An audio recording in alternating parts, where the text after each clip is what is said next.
정책이니까 먹는 양을 줄여야 된다. 체중 감량에 멈추면 운동량을 늘려야 된다. 이러니까 살이 오히려 쉽게 찌기 시작하고 지방이 타지 않는 몸이 되는 거예요. 어느 날 갑자기 폭식증이 심해지고 식욕 조절이 매일 안 되다 보니까 결국엔 대장출혈이 매일 발생했고, 이제는 식단 조절해도 살이 안 빠지는 몸이 된 거예요. 내가 어쩌다가 이렇게 됐지라면서 정체기에 대해서 공부를 해보니까 실제 여성분들하고 남성분들이 이런 것 때문에 몸이 망가지는 경우가 많더라고요. 네, 안녕하세요. 대사회복 다이어트 코치 최우진입니다. 우선은 여러분들이 꼭 아셔야 되는 게 있는데, 지금 이 영상을 보면서 정체기를 극복하는 방법부터 알고 싶으실 거예요. 근데 제가 지금은 정체기를 어떻게 극복해야 되는지에 대해서 먼저 알려드리지 않을 겁니다. 왜냐하면 내가 지금 정체기가 아닌데도 정체기라고 착각하면서 먹는 양을 줄이다가 오히려 폭식증이 생기고 살이 안 빠지는 체질로 변한 분들이 너무 많거든요. 실제로 그런 분들하고 카톡도 많이 주고받고 합니다. 저도 정체기 구분법을 몰랐던 시절에는 체중 감량이 잠시 멈추면 무조건 먹는 양을 줄여야 되는 줄 알고 식단 조절하다가 주말마다 7끼에서 8끼를 시켜 먹으면서 대장출혈이 발생하는 일도 많았고, 특히 여성분들도 먹는 양을 줄이고 운동량을 늘리다 보니까 식욕이 너무 올라오게 되면서 목토까지 하는 상황이 발생하더라고요. 여러분들 중에서 지금 체중 감량이 멈추거나 이랬을 때는 무조건 정체기라고 판단하고 먹는 양부터 줄이면 안 된다는 거예요. 정체기가 아니라는 그 구분법을 아는 게 먼저 중요하거든요. 제가 예상해본 건데 여러분들 중에서 분명히 정체기가 아닌 분이 계실 거예요. 그래서 제가 정체기가 아니라는 신호부터 먼저 말씀드리려고 하는데요. 이런 증상이 있으면 여러분들이 지금 먹는 양을 줄이면서 정체기를 극복해야 되는 단계가 아니라는 것을 꼭 인지해 주셔야 돼요.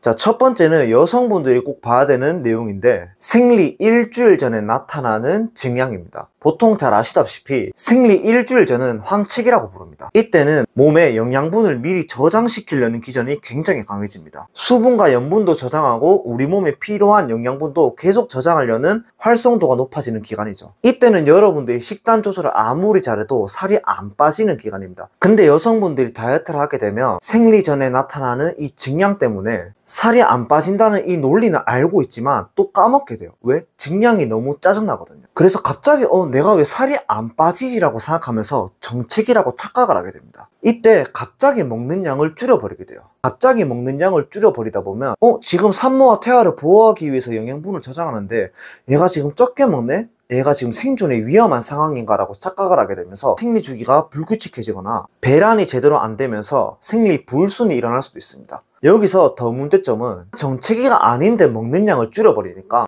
일단 살이 빠지기는 빠집니다. 근데 중요한 건 뭐죠? 우리가 적게 먹어도 우리 몸은 항상 적응한다는 거죠. 나중에는 더 적게 먹어야 살이 빠지는 몸이 된다는 겁니다. 예를 들어 1500칼로리를 먹으면서 살이 잘 빠졌다가 정체기라 착각하면서 1000칼로리를 먹으면 1000칼로리를 먹는 거에 적응을 하면서 800칼로리, 700칼로리를 먹어야지 살이 빠지는 현상이 나타나는 거죠. 800칼로리를 먹어야 살이 빠지는 몸이 된다면 900칼로리를 먹었을 때는 살이 찐다는 뜻입니다. 적게 먹는데도 살이 찌는 몸이 된다는 거죠. 정체기를 구분하지 못해서 생기는 첫 번째 부작용입니다.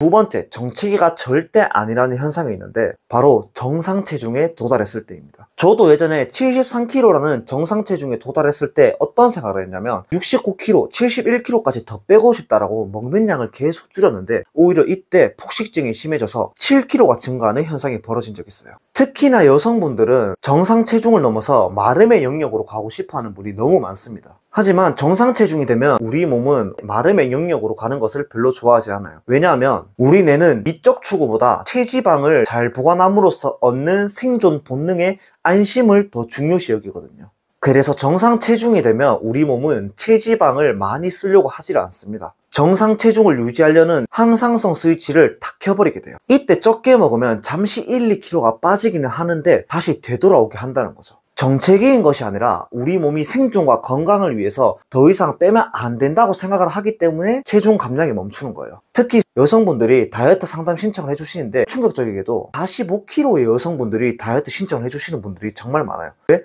내가 40kg까지 빼고 싶다고 말씀하시거든요. 저는 이때 무조건 코칭을 거부합니다. 근데 내가 여기서 욕심이 나서 먹는 양을 줄여버리게 되면 우리 몸은 먹는 양을 줄여버리는 거에 적응을 하게 되면서 1000칼로리를 먹어도 빠지지 않는 몸이 되고 1100, 1200칼로리만 먹으면 살이 찌는 몸이 되는 겁니다. 이때부터 식욕이 폭발하기 시작하고 내가 별로 먹지 않는데도 살이 찌다 보니까 계속 요요가 발생한다는 거죠. 정상 체중을 정체기라고 착각하게 되면서 일어나는 폭식증과 요요의 악순환입니다. 자, 그리고 세 번째로 정체기가 아닌데도 정체기라고 착각하기 쉬운 상황이 있는데요. 체중 변화가 없는데 복부둘레가 잘 빠지고 있는 상황입니다. 실제 저한테 카톡 코칭을 받는 분들 중에서 인바디를 쟀을 때 체지방이 정말 잘 빠지는 분들은 체중의 감소는 적은데 복부둘레가 변하는 경우가 정말 많아요. 원래 우리 몸이 다이어트를 하면서 근육이 안 빠지고 내장 지방만 잘 빠지고 있다면 체중계 숫자는 원래 잘 변하지 않고 복부둘레가 정말 잘 변합니다. 근데 현대인의 문제점은 복부둘레를 전혀 체크 안 하려고 하고 오직 체중계 위에 있는 숫자에만 집중한다는 거죠. 만약에 지금 저한테 코칭을 받는 분들 중에서도 실제로 복부둘레는 아주 잘 빠지고 있는데 복부둘레를 관찰하지 않고 체중만 봤다면 아, 내가 정체기구나 라고 생각해서 먹는 양을 확 줄여버리고 오히려 살찌는 몸이 되는 분들이 더 많았을 겁니다. 또 다이어트를 포기하는 분들도 계셨을 거고요. 사실 이에 대한 명확한 연구도 있는데요. 미국에 있는 페넬턴 연구에서도 성인 99명을 대상으로 복부둘레 감소와 체지방 감소를 한번 측정했어요. 뼈 무게, 체지방 무게, 근육 무게를 따로 측정할 수 있는 DXA 스캔을 통해서 실험을 합니다.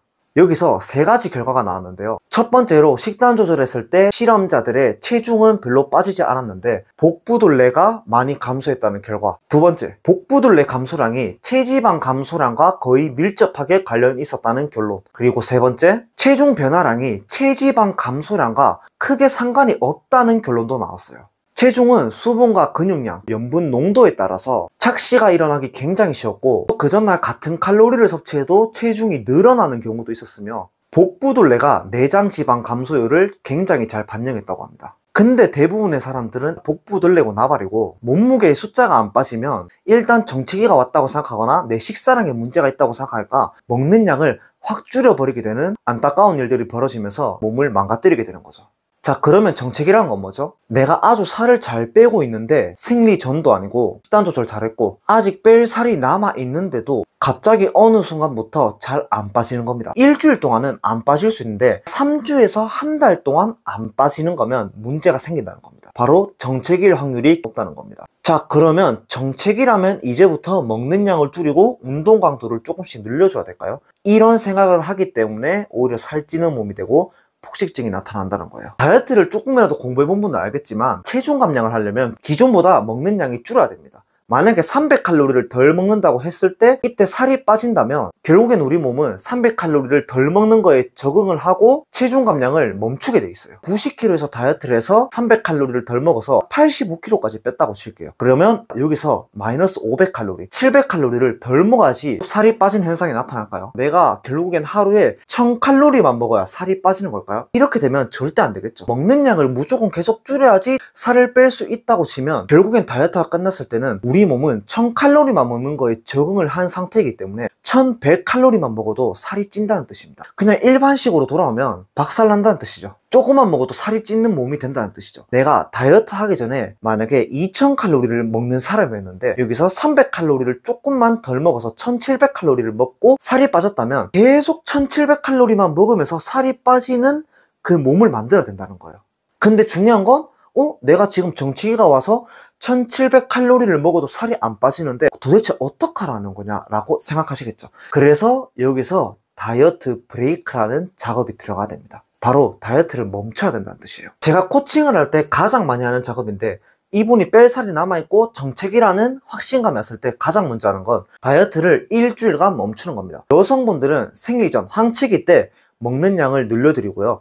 그냥 남자분들은 한 달에 아무 때나 정해서 일주일간 먹는 양을 늘리게 만듭니다. 약 500칼로리에서 한 700칼로리 정도 섭취를 늘리게 만들고요. 이 칼로리를 계산하기 어렵다면 그냥 대충 하루에 밥을 한 공기에서 두 공기 정도 더 먹으라고 말씀드립니다. 이게 정말 중요한 이유가 호주에 있는 연구팀에서 비만 남성 51명을 대상으로 실험을 했어요. 한 그룹은 계속해서 다이어트만 진행했고 나머지 한 그룹은 2주간 다이어트를 하고 2주간 다이어트 브레이크를 걸었습니다. 그런데 실제로 저도 솔직히 좀 놀랐는데요. 다이어트 브레이크를 한 그룹에서 평균적으로 8kg를 더 감량하는 결과가 나왔어요. 이걸 보고 무엇을 알 수 있냐면 우리가 계속해서 힘들게 다이어트를 할 필요 없다는 이 첫 번째 깨달음과 두 번째는 이렇게 다이어트 브레이크를 줌으로써 우리 몸이 기초 대사량이 낮아지지 않게 몸을 건강하게 만들 수 있다는 뜻입니다. 애초에 먹는 양을 계속 줄여가며 다이어트 할 필요가 없었다는 뜻이죠. 그리고 여성을 대상으로 한 미국 연구에서도 다이어트 브레이크를 한 그룹에서는 다이어트가 끝나고도 식욕이 항상 안정되어 있고 몸에 있는 호르몬 체계와 대사가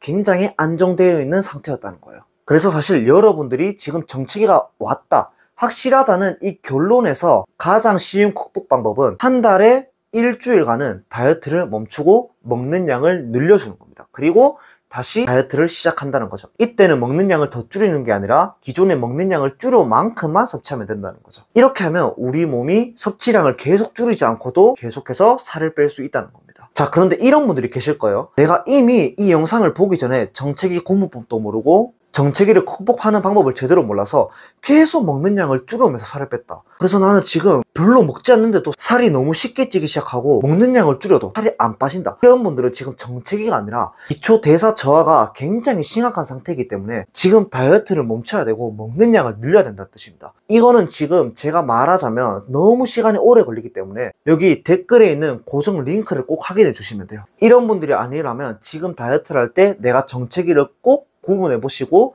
다이어트 브레이크를 하면서 체중 감량을 해주시기 바랍니다. 이 영상이 도움되셨다면 구독은 안 눌러주셔도 되니까 좋아요만 꼭 부탁드리겠습니다. 감사합니다.